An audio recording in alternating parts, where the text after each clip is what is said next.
Everyone, কেমন আছেন সবাই? সবাইকে স্বাগত জানাচ্ছি মিতুস কিচেনে। আর আজকে আমি নিয়ে এসেছি দারুণ মজাদার কালো জামের রেসিপি। কালো জামটা কিন্তু কম বেশি সবাই অনেক পছন্দ করে। আর এই কালো জামটা কিন্তু আমি মুড়ি দিয়ে বানিয়েছি। নষ্ট হয়ে যাওয়া মুড়ি দিয়ে কিন্তু আমি অনেকগুলো কালো জাম বানিয়ে নিয়েছি খুবই সহজ পদ্ধতিতে। আশা করছি রেসিপিটি আপনাদের কাছেও অনেক ভালো লাগবে। দেখতে পাচ্ছেন আমি এখানে নিয়ে নিয়েছি মুড়ি। এই মুড়িগুলোকে ব্লেন্ড করে নিব। আর চাইলে মুড়িগুলোকে একটু গরম করে নিতে পারেন, সেই ক্ষেত্রে ব্লেন্ড করার সময় একটু তাড়াতাড়ি হবে। দেখতে পাচ্ছেন আমি মুড়িগুলোকে ব্লেন্ড করে একটা চাটনির সাহায্যে খুব ভালোভাবে ছেঁকে নিয়েছি। এখন একটা প্যানে আমি দিয়ে দিলাম দুধ। এখানে আমি হাফ লিটার দুধ দিয়েছি, আপনারা চাইলে আরো বেশিও দিতে পারেন। দুধটাকে আমি খুব ঘন করে জাল করে নিব।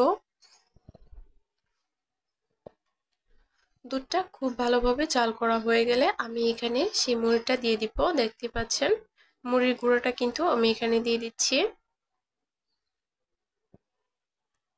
মুড়ি গুঁড়াটা দিয়ে খুব ভালোভাবে নেড়েচেড়ে মিশিয়ে দিতে হবে। আর একবারে কিন্তু দেওয়া যাবে না, অল্প অল্প করে দিতে হবে। ঠিক এরকম অবস্থায় হলে আমি নামিয়ে ফেলবো। গরম থাকা অবস্থায় কিন্তু মিষ্টিগুলো বানানো যাবে না, উষ্ণ গরম অবস্থায় কিন্তু বানাতে হবে। আমি হালকা একটু ঠান্ডা করে নিচ্ছি। দিয়ে দিলাম 1/4 চা চামচ অ্যারারুট আর 1/3 কাপ গুঁড়া দুধ। গুঁড়া দুধটা দিলে কিন্তু টেস্টটা অনেক ভালো আসে। আর এখানে দিয়ে দিব ঘি। ঘিটা দিলে কিন্তু স্মেলটা অনেক ভালো আসে। আর এখানে দিয়ে দিলাম হাফ চা চামচ বেকিং পাউডার আর দিয়ে দিব কর্নফ্লাওয়ার।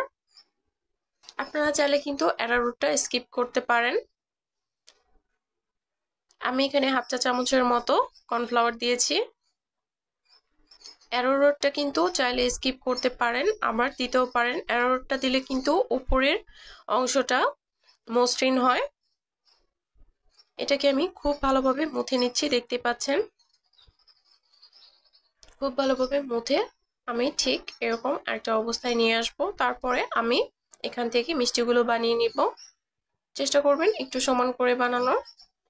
প্রথমে হাত দিয়ে খুব ভালোভাবে চেপে দিতে হবে, আর তারপর দুই হাত দিয়ে খুব ভালোভাবে এভাবে মসৃণ করে দিচ্ছি। দেখতে পাচ্ছেন, এটা কিন্তু দেখে বুঝে নিতে হবে। এভাবে এক এক করে আমি সবগুলো মিষ্টি বানিয়ে নিব। আমি আরো একটা বানিয়ে আপনাদেরকে দেখিয়ে দিচ্ছি। দেখতে পাচ্ছেন প্রথমে কিন্তু হাত দিয়ে খুব ভালোভাবে চেপে চেপে এরকম করে নিতে হবে।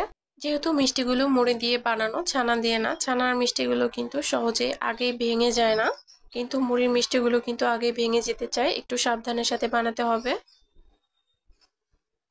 দেখতে পাচ্ছেন। আর চেষ্টা করবেন মিষ্টির উপরে যেন কোনো ক্র্যাক না থাকে, এটা লক্ষ্য রাখতে হবে। আমি সবগুলো মিষ্টি এখানে বানিয়ে নিয়েছি। এখন আমি এগুলোকে ভেজে নিব। আমি একটা প্যান গরম করে তেল দিয়ে দিলাম। তেলটা খুব বেশি গরম করা যাবে না, তাহলে কিন্তু উপরে কালার চলে আসবে কিন্তু ভেতরে কিন্তু ভাজা হবে না। চুলার আঁচটা থাকবে মিডিয়াম লোতে। মিডিয়াম লোতে রেখে আমি এগুলোকে 18 মিনিটের মতো ভেজে নিব। আমি এক এক করে সবগুলো মিষ্টি এখানে দিয়ে দিচ্ছি।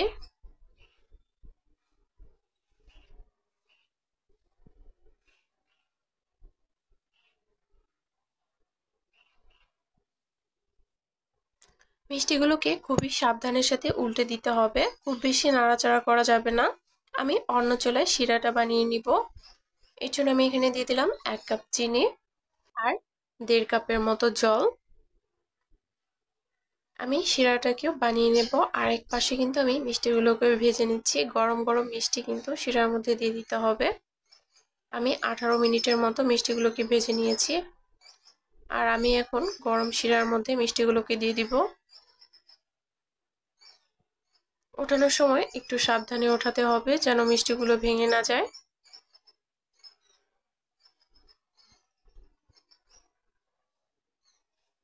এই মিষ্টিগুলো কিন্তু খেতে খুবই সুস্বাদু হয়, একদমই দোকানের মিষ্টির মতো। আমি সবগুলো মিষ্টি কিন্তু শিরাতে দিয়ে দিয়েছি। চুলার আঁচটা কিন্তু খুব বেশি রাখা যাবে না, মিডিয়াম লোতে রাখতে হবে। আর আমি একটা ঢাকনা দিয়ে ঢেকে দিয়েছি। এই কাজটা কিন্তু অবশ্যই করতেই হবে, ঢাকনা দিয়ে অবশ্যই ঢেকে দিবেন। আর আমি এভাবেই জাল করে নিয়েছি 20 মিনিটের মতো, তারপর আমি নামিয়ে নিয়েছি। দেখতে পাচ্ছেন মিষ্টিগুলো চুলা থেকে নামিয়ে আমি কিন্তু 1 ঘন্টা পরে আপনাদেরকে দেখাচ্ছি। 1 ঘন্টার মধ্যে কিন্তু মিষ্টিগুলো ভিতরে শিরাটা ঢুকে গিয়েছে, দেখতে পাচ্ছেন। এখন আমি আপনাদেরকে উঠিয়ে দেখিয়ে দিচ্ছি যে ভেতরটা ঠিক কেমন হয়েছে। এখনো যারা যারা আমার চ্যানেলটি সাবস্ক্রাইব করেননি অবশ্যই সাবস্ক্রাইব করে দিবেন এবং বেশি বেশি কমেন্ট এবং শেয়ার করে দিবেন।